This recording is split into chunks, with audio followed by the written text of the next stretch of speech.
ಎಲ್ಲ ನಮ್ಮ ಅಭ್ಯರ್ಥಿಗಳಿದ್ದಾರೆ. ಎಲ್ಲರಿಗೂ ಮತ್ತು ನಮ್ಮ ಎಲ್ಲ ನಮ್ಮ ಮಾಧ್ಯಮ ಮಿತ್ರರು ಎಲ್ಲರಿಗೂ ನಾವು ಒಂದು ವೇಳೆ ಈಗಾಗಲೇ ಗೊತ್ತಿದೆ ಎಕ್ಸ್ಪ್ರೆಸ್ ವೇ ಲಿಂಕಿನ ನಾವು ಹೋರಾಟಗಳು ಶುರು ಮಾಡಿ ಬಹುಶಃ 2 ತಿಂಗಳಾಯಿತು. ನಿರಂತರವಾಗಿ ಹೋರಾಟ ಮಾಡ್ತಾ ಇದ್ದೀವಿ. ಇದು ನಮ್ಮ ಜಿಲ್ಲೆಗೆ ಆಗಿರುವ ರೈತರಿಗಿರ್ಬೋದು, ಕುಡಿಯ ನೀರಿಗಿರ್ಬೋದು ಅನ್ಯಾಯ ಆಗಿದೆ. ಇವತ್ತು ಏನೊಂದು ಹೇಮಾವತಿ ಚಾನಲ್ನಲ್ಲಿ 25 TMC ಅಲೋಕೇಶನ್ ಆಗಿದೆ ತುಮಕೂರು ಜಿಲ್ಲೆಗೆ. ಇವತ್ತು ನಮ್ಮ ತುಮಕೂರು ಜಿಲ್ಲೆ ಬಹುಶಃ ನಮ್ಮ ರಾಜ್ಯದಲ್ಲಿ ಒಂದು ದೊಡ್ಡ ಜಿಲ್ಲೆ. ಇವತ್ತು ಕನಿಷ್ಠ 11 ತಾಲೂಕುಗಳು ಇದೆ. ಅದರಲ್ಲೂ ಬಹುಮುಖ್ಯವಾಗಿ ಇವತ್ತು ಕೊರಟಗೆರೆ ಇರ್ಬೋದು, ಮಧುಗಿರಿ ಇರ್ಬೋದು, ತುಮಕೂರು ಗ್ರಾಮಾಂತರ ಇರ್ಬೋದು, ಕುಣಿಗಲ್ಲು ಮತ್ತು ಚಿತ್ತೂರು ಆ ಹಂತದ ನಮ್ಮ ಚಿಕ್ಕನಾಯ ಜಿಲ್ಲೆ ಯುಪಿ ಈ ಭಾಗದ ಜನತೆ ಇವತ್ತು ಹೇಮಾವತಿ ನೀರನ್ನೇ ನಂಬಿಕೊಂಡು ಜೀವನ ಸಾಗಿಸ್ತಾ ಇದೆ. ಇವತ್ತು ಬಹುಮುಖ್ಯವಾಗಿ ಕೊಬ್ಬರಿ ಬೆಳೆಗಾರರು ಇವತ್ತು ಕಲ್ಪತರು ನಾಡು ನಮ್ಮ ಇಡೀ ಪ್ರಪಂಚದಲ್ಲಿ ಅದರಲ್ಲೂ ಏಷ್ಯಾ ಖಂಡದಲ್ಲಿ ದೊಡ್ಡ ಒಂದು APMC ಮಾರ್ಕೆಟ್ ಇದೆ. ಇವತ್ತು ಅಂತ ನಾಡಲ್ಲಿ ಕಲ್ಪತರು ನಾಡಿನಲ್ಲಿ ಇವತ್ತು ತೆಂಗು ಬೆಳೆಗಾರರು ಹೆಚ್ಚು ಇದ್ದಾರೆ. ಅವರಿಗೆಲ್ಲ ಇವತ್ತು ಎಲ್ಲಾ ತೆಂಗು ಬೆಳೆಗಾರರು ನಮ್ಮ ಹೇಮಾವತಿ, ಏಕೆಂದ್ರೆ ಈ ಭಾಗದಲ್ಲಿ ಹೆಚ್ಚಿನ ರೀತಿಯಲ್ಲಿ ನಾವು ಮಳೆ ನಂಬಿಕೊಂಡು ಯಾರು ಜೀವನ ಮಾಡೋಕ್ಕಾಗಲ್ಲ. ಹಾಗಾಗಿ ಹೆಚ್ಚು ಹೇಮಾವತಿ ನೀರನ್ನೇ ನಂಬಿಕೊಂಡು ಈ ಭಾಗದ ಜನತೆ ಇವತ್ತು ಜೀವನ ಸಾಗಿಸ್ತಾ ಇದ್ದಾರೆ. ಇವತ್ತು ನಮ್ಮ ಜಿಲ್ಲೆಗೆ ಒಂದು 2 ಸಚಿವರಿದ್ದಾರೆ, ಒಬ್ಬರು ರಾಜಣ್ಣ ಇದ್ದಾರೆ ಮತ್ತು ನಮ್ಮ ಪರಮೇಶ್ವರ್ ಗೃಹ ಮಂತ್ರಿಗಳು. ಇವತ್ತು ಎಲ್ಲ ಒಂದು ಕಡೆ ನಮ್ಮ ಜಿಲ್ಲೆಗೆ ಅವರು ನಮ್ಮ ಜಿಲ್ಲೆ ಸೀಮಿತರಾಗಿದ್ದಾರೋ ಅದೇ ನಮ್ಮಲ್ಲಿ ಯಾವತ್ತೂ ಕ್ವಶನ್ ಯಾವಾಗಲೂ. ಯಾಕೆಂತಂದ್ರೆ ಈ ಒಂದು ಇದೊಂದು ದುರಂತ ಅಂತ ಹೇಳ್ಬೋದು. ಯಾಕೆಂದ್ರೆ ನಮ್ಮ ಜಿಲ್ಲೆಯಲ್ಲಿ 25 TMCನೇ ಸಾಕಾಗ್ತಾ ಇಲ್ಲ. ಕೆಲವಾರು ಸಂದರ್ಭದಲ್ಲಿ 5 TMC ನೀರು ಬರಲ್ಲ. ಮಳೆಗಾಲ ಇಲ್ಲ ಅಂತಂದ್ರೆ ನಮ್ಮ ಜಿಲ್ಲೆಗೆ 5 TMC ನೀರು ಅಲೋಕೇಶನ್ ಆಗಲ್ಲ. ಹಲವಾರು ಪರಿಸ್ಥಿತಿ ನೋಡಿದ್ದೀವಿ.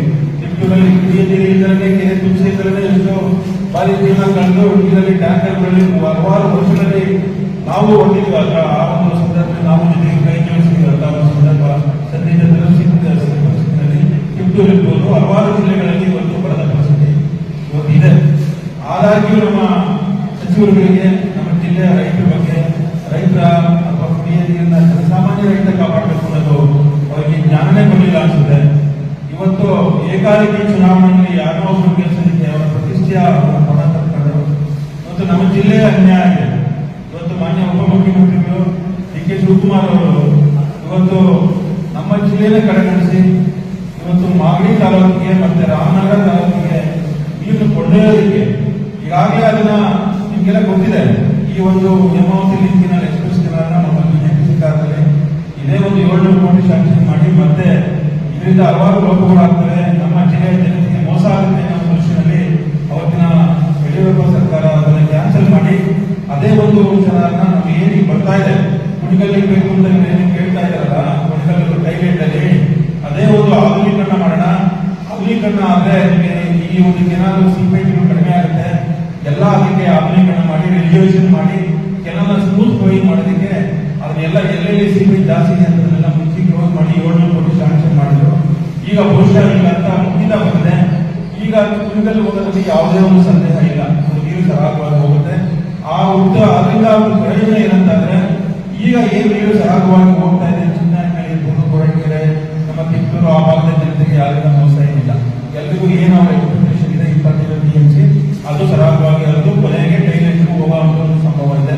ಆ ದೃಷ್ಟಿಯಲ್ಲಿ ಬಿಜೆಪಿ ಸರ್ಕಾರ 700 ಕೋಟಿ ಈ ಒಂದು ಆಧುನೀಕರಣಕ್ಕಾಗಿ ಶಾಂಕ್ಷನ್ ಮಾಡಿ ಇವತ್ತು ಸರಾಗವಾಗಿ ಯೋಜನೆ ರೂಪಿಸಿದೆ.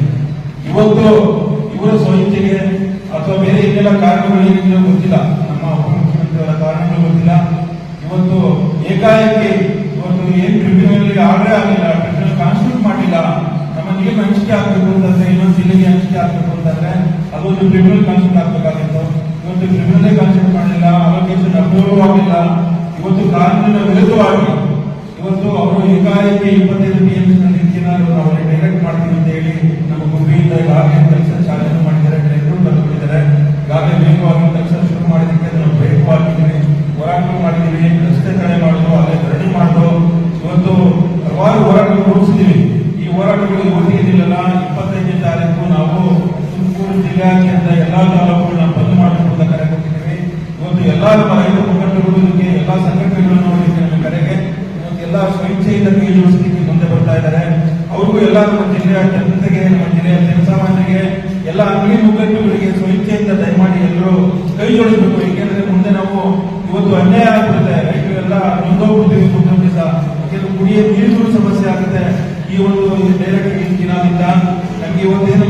5 TMC ಮುಂದೆ ನಿಲ್ಲಿಸಿದಂತ ಪರಿಸ್ಥಿತಿ ನಾವು ಯಾವತ್ತೂ ಊಹಿಸಿಕೊಳ್ಳಲಿಕ್ಕೂ ಆಗಲ್ಲ. ಹಾಗಾಗಿ ಇವತ್ತು ತುಂಬಾ ಅನಿವಾರ್ಯ ಸ್ಥಿತಿ ಇದೆ. ದಯಮಾಡಿ ಎಲ್ಲರೂ ಇವತ್ತು ಪಾಪ ಮೊನ್ನೆ ನಮ್ಮ ಕೃಷ್ಣಪ್ಪಣ ಮುಂದೆ ಹೇಳ್ತಾರೆ ಏನೆಲ್ಲ ನಡೆದಿದೆ. ಒಂದು ಕಮಿಟಿ ಆಗಿದೆ, ಅದರಲ್ಲಿ ನಮ್ಮ ಪರಮೇಶ್ವರ್ ಹೇಳ್ತಾ ಇದ್ರು ರೆಗ್ಯುಲೇಟರಿ ಅಥಾರಿಟಿ ಮಾಡ್ತೀವಿ, ಸ್ಕಾಡಾ ಒಂದು ರೆಗ್ಯುಲೇಟರಿ ಅಥಾರಿಟಿ ಅಂತ ಕಾನ್ಸ್ಟಿಟ್ಯೂಟ್ ಮಾಡ್ತೀವಿ, ಟೆಕ್ನಿಕಲ್ ಕಮಿಟಿ ಮಾಡ್ತೀವಿ ಅಂತ. ಇವು ನೀರನ್ನೇ ನಿಲ್ಲಿಸ್ತಿಲ್ಲ, ನೀರೆಲ್ಲ ಸರಾಗವಾಗಿ ಕೆಲಸ ಶುರು ಮಾಡಿಬಿಟ್ಟು ಟೆಕ್ನಿಕಲ್ ಕಮಿಟಿ ಏನ್ ಮಾಡ್ತೀರಾ, ಇಲ್ಲ ಕೆಲಸ ಮುಗಿದ ಟೆಕ್ನಿಕಲ್ ಕಮಿಟಿ ಏನಾಗುತ್ತೆ, ಬಟ್ ಜನರಿಗೆಲ್ಲ ದುಡ್ಡೆಲ್ಲ ಇವತ್ತು ಆಲ್ರೆಡಿ ದುಡ್ಡು ಶಾಂಕ್ಷನ್ ಮಾಡಿ ಕೆಲಸ ಶುರು ಮಾಡಿ ಇವತ್ತು ನೀರು ನಿಲ್ಲಿಸಲೇ ಕೆಲಸ ಶುರು ಮಾಡಿದ ಕೆಲಸ ನಿಲ್ಲಿಸಲೇ ಇವತ್ತು ನೀವು ನಿರಂತರವಾಗಿ ಕೆಲಸ ಮಾಡ್ಕೊಂಡು ಟೆಕ್ನಿಕಲ್ ಕಮಿಟಿ ಮಾಡಿದ್ರೆ ಏನು ಪ್ರಯೋಜನ ಬಂತು? ದಯಮಾಡಿ ಅದು ನಿಲ್ಲಿಸಬೇಕಾಗುತ್ತೆ. ನೀವು ಅಂತ ಒಂದು ಡಿ ಕೆ ಶಿವಕುಮಾರ್ಗೆ ಉತ್ತರ ಹೇಳಿ ಈ ಜನತೆ ಉಳಿಸ್ಕೋಬೇಕು ಅನ್ನೋದ್ರಲ್ಲಿ ನೀವು ಕೆಲಸ ನಿಲ್ಲಿಸಿ ಟೆಕ್ನಿಕಲ್ ಕಮಿಟಿ ಅದು ಏನ್ ಬರುತ್ತೆ ಅದರಿಂದ ನಾವು ಫೈನಲ್ ಏನ್ ಫ್ರೂಟ್ಫುಲ್ ರಿಸಲ್ಟ್ ಬರುತ್ತೆ will have to see for that. ನೀವು ಅಲ್ಲಿವರೆಗೆ you have to stop the work. ನೀವು ಏನು ಕೆಲಸ ಸ್ಟಾರ್ಟ್ ಮಾಡಿದ್ರೆ ಡೈರೆಕ್ಟ್ ಚಾಲನೆ ಕೊಟ್ಕೊಂಡು ಒಂದ್ ಕಡೆ ಕಮಿಟಿ ಮಾಡ್ಕೊಳ್ತೀವಿ, ಕಮಿಟಿನಲ್ಲಿ ಏನು ರಿಸಲ್ಟ್ ಬರುತ್ತೆ ಅಲ್ಲಿ ಟಯರ್ಡ್ ಅಂತ ಅಂದ್ರೆ ಜನತೆಗೆ ಮಾಡ್ತಾ ಇರೋದು ಮೋಸ ಇದು.